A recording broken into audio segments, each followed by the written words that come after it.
जय गुरु समस्त आर्य गोष्ठीर परम उद्धाता श्री श्री ठाकुर जगत जननी लक्ष्मी माँ रातोड़ चरण रे अनंत कोटि प्रणाम जनाए। पूज्य श्री श्री बड़दांक रातोड़ चरण रे अनंत कोटि प्रणाम जनाए। आजिर आचार्य देवों रातोड़ चरण रे अनंत कोटि प्रणाम जनाए। सब गुरु परिवार रातोड़ चरण अनंत कोटि प्रणाम जनाए। आजिर यही सुप्रभात एक नुआ डीपीवार्कर अनुभूति आपण मानकर भल पाइबा अनेक पाइबारु आपण भल पाइबा दायरे आउ एक नुआ कहानी कहवा को चेष्टा करुच्ची। आपण माने किछि कमेंट मु देखिला परे लागिला लोक माने भाबुचंती ये कहानी सत नुह किछि काल्पनिक किंतु ये वास्तविक कथा। आमे घरे घरे जो बुलुचु तांकरी भितर जोटा हृदय भितर रही जाइछि कहवा को चाहूँगी अन्य मानक पाखरे से कहानी गुड़ा आपण मानक पाखरे कहूची। बहुत घर जीवा भितर गोटे गोटे जगार कहानी हृदय भितर कोटी ना कोटी आंदोलित हुए अन्य मानक जनइबा को इच्छा हुए आ से कहानी गुड़ा को कहवा को चाहूँगी। नहले अनेक घर जाऊ जोटा कि न कहले चलिबो सेमती कहवा को भावेनी। आउ किछि लोक कमेंट पाई हुए तो अन्य लोक माने भूल बुझेनि। जदि किसी असुविधा हुए किसी जानवा को चेष्टा करेंगे ताहले कौन से माध्यम सुजोग कमेंट कले मुझे निश्चय जनइबी से लोकंकर नंबर दे आपण मानक से कहानीर सत्यता जनईदेवी जे एमती घटना सत ना मिछ। गोटे कमेंट पढ़ी जे कर्कट रोगर कथा कई जड़े कही काल्पनिक किंतु नुहे से एबे भी कर्मरत से माँ जनक अच्छा जदि कहीं चाहिए से माँ को सहित मु कथा करदेवी। तो बेसी किसी आलोचना न रखी से अनुभूतिर कथा आड़ को नहीं जावा। ठाकुर मन लाखी मनीष हाँपाई जे ये जन्म केते जन्म लगे आमे जे केते सत्यता पालन करुचे सेटा निज आत्मसमीक्षा करिवार समय आमे निजको निजे सजाड़ापी आसीचे क्या सजाड़ी पारिबा नाही। सत्संग होची सत्र संग जोटी आलोचना हुए जोटी परम पितांकर विषय आलोचना हुए गोटे मनीष सजाड़ ता दैनंदिन जीवनर कथा से आलोचना करा जाए। सेठी कौन सी पुराण भागवतर कथा करा जाए नहीं। कहीं परिवार भितर जे केते दुख सुख रोग शोक से सब को गोटे मनीष यही परम पितांक सतनाम को ग्रहण करी तार ये तेल लुण संसार को सजाड़ी नब यही कथा ही आलोचना भितर ही सत्संग आश्रय ग्रहण करिले सतनाम को ग्रहण करिले जे मनीष तार ये छोट परिवारटा को सुख स्वच्छंद आनंद माने प्रतिपालन करिवो एवं यही कम समय जीवन भितर से आध्यात्मिक जीवन रे चली रहिबो। या ही ता गोटे मनीषर ईश्वर प्राप्तिर रास्ता होची। जेमिति आमे शारीरिक मानसिक आध्यात्मिक तीनिटा सदाचार मनीष पाई दरकार। सत्संग भितर ही ये तीनिटा सदाचार आम ग्रहण करि थाउ। ठीक है मन पड़े एक कहानी कथा बाटरे जाऊ जाऊ अनेक लोक देखा जाती अनेक माँ माने देखा जाती अनेक कथा आमे शुणु तांकर केतबेले दुख सुखर कथा रोग शोकर कथा चाषबासर कथा अनेक कथा भितर कोटी ना कोटी मनर कौन सी कोणे गोटे माँ मनर कथा रही जाए। आ से कथा आज कहवाक जाऊँगी। गोटे माँ जितेबाला छोट चाकरीटे करथिले बापा नथिले तीन भौणी गोटे बड़ भौणी बाहागर सरीथिला आ सान भौणीर देह बहुत खराब थिला एमिति शरीर थिला किछि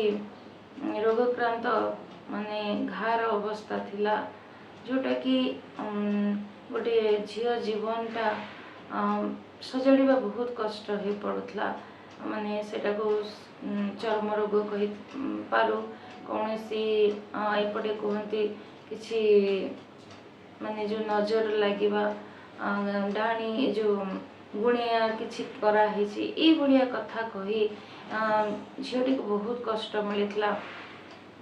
किंतु तार जो मझिया भौणी ये गोटे छोट चाकरी करी घर परिवार को चलुले चाषबासी घर बापा नहीं भाई नहीं से झीटी को ये जो रोगक्रांत अवस्था और गाँ गहली रे कहते गुणी गारेणी ये सब विषय माँ और दुई झील बहुत कष्ट पाती हॉस्पिटल नेले किसी तार निराकरण नहीं गुणिया पाखक नेले निराकरण नहीं कि यही जो परिस्थिति भितर ये मझिया झीलटी जेहेतु आमर पाखापाखि रहीकि काम कर थिला तो मोर पाखरे रहिबा कथबार्ता हवा भितर दे गुरु ग्रहण करी सतनामटा नहीं जाइथिले आम घर भितर तो ये सतनाम करने भितर इष्टवृत्ति दबाटा हुए तो मझिरे मझिरे ठीक ठीक हुए आउ घर ये जो परिवेशटा ठीक न थाए परिस्थिति ठीक न थाए तारी भितर कोठी ना कोठी इष्टवृत्ति दबा बंद हो जाए झीलटी भारी व्यस्त हो पड़े घर एत बड़ बोझ बोहेबा रोगिणा भौणी आ माँ आ बड़ भौणी जोटी विवाह करी स्वामीर बहुत कष्ट जंत्रणा सहिबा सी बड़ भौणी असहाय हुए सी भी बाप घर को पलि आसे तो यही मझिया भौणी उपरे सब किसी दायित्व थाए सान भौणी रोगिणा आउ माँ ये जो कष्ट बड़ झीर शाशुघर पलि आसवा मझिया झी बाहागर नहबा ये सब अनेक प्रकार परिस्थिति को मझिया झी पड़े चापा पड़े किंतु जेहेतु से इष्टवृत्ति ग्रहण कर सतनाम ग्रहण कर आम सहित से दिन प्रतिदिन देखा हुआ किछि किछि कहवाक आम चेष्टा करूँ ठाकुर आम इष्टवृत्ति जदि न करूँ तांकर से संजोगटा आम ठारू विच्छिन्न हो जाए आम दुख क्रांत जहाँ अवस्था थाए आम क्या कहवा एमती किछि कहवा द्वारा से पुणी इष्टवृत्ति कर चलती आउ इष्टवृत्ति दबा द्वारा 2-4 मास जीवा ये सब भितर से मझिया झीर बाहागर ठीक तारी भितर सान झीर भी बाहागर ठीक हो जाए जो विवाहर 2 जन ठीक हवा ये मझिया झील पर सब प्रकार बोझ लदी हो पड़े 2 झीर एका संगे विवाह तो ये 2 झीर सान झी को मझिया झी कहले सान झी को आगे बाहा दे सारा ता दायित्व सरला जे मो बह केते बड़ दायित्व केते बड़ साक्रिफाइस मझिया झीटी करुए आम सब देखु था तो जहाँ भी हो सान झीर बाहागर 2 दिन भितर तापर मझिया झी बह कर तो ये सब जे दुख सरी जाइए मझिया झीर सेमती किसी ना सान झी भलरे अच्छी बड़ झी भलरे अच्छी किंतु यही मझिया झी जे ये इष्टवृत्ति सत्संग करने द्वारा भी तार बोझ कमिनी जोटी शाशुघरटी होती स्वामी जिते अलसुआ काम करने राजी नुहति शाशु जे पैसा छड़ा कि जानते तो यही परिस्थिति ये झीर माने बाप घर भौणी मान चिंता मार चिंता एवं ये घर परिवार चिंता भितर चापा हो जाए और बहुत कष्ट अनुभव करे केमिति छोट चाकरी सब किसी एम समाधान करी तारी भितर किसी दिन पलैची तार ये मझिया झीर पुओटे से पुअर केमिति पाठ पढ़ा केमिति तार लालन पालन सब विषय केमिति चिंता करिवो बहुत व्यस्त हो पड़े कौन सी प्रकार माने व्यवस्था तांको बतैछि मो जे ये भलिया किछि करिले